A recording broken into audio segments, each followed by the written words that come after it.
honest with yourself. Has your job changed your health? You used to sleep, now you're lying awake thinking about tomorrow. You used to feel very confident, now you second guess everything. Headaches and anxiety before meetings.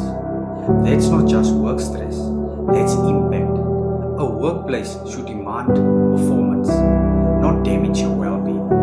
When pressure becomes humiliation, management becomes intimidation, and fear becomes a daily routine, it stops being normal. And the longer you ignore it, the more it follows you home. You don't have to wait until you collapse, resign, or get dismissed. Act early, document what's happening, and get guidance before it escalates. If your employer is affecting your health negatively, don't stay silent.